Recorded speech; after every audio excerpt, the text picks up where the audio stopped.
100 years ago today. June 6th, 1925. Reflections of Dorothy Dix.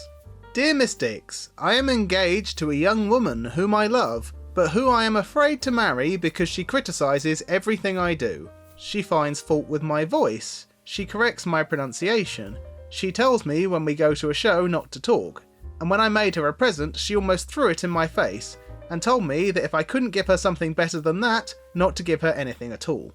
Evidently, I am not her ideal, and I think we would both be miserable if we got married. Don't you? SR.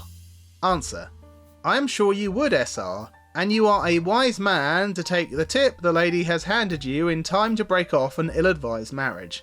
Nothing in the world wrecks the happiness of a home quicker than having a critic on the hearth, who is always turning the spotlight on our faults and weaknesses. Perhaps it is good for our souls to be told of our shortcomings, but nobody enjoys it. It is too much like being flayed alive, and none of us would care for that as a part of our daily lives. It is too painful a process. Personally, I think there is no more disagreeable an individual than the person who thinks that he or she knows it all, and who feels that his or her bounden duty is to set you right on every point, whether it is of any importance or not.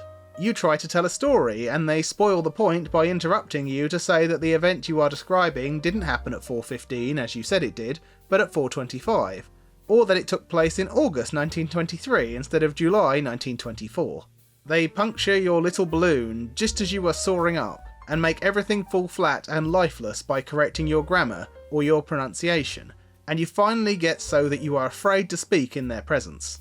As I said, none of us like persons who criticise us, and we particularly hate it in our husbands and wives, because it hurts our vanity so.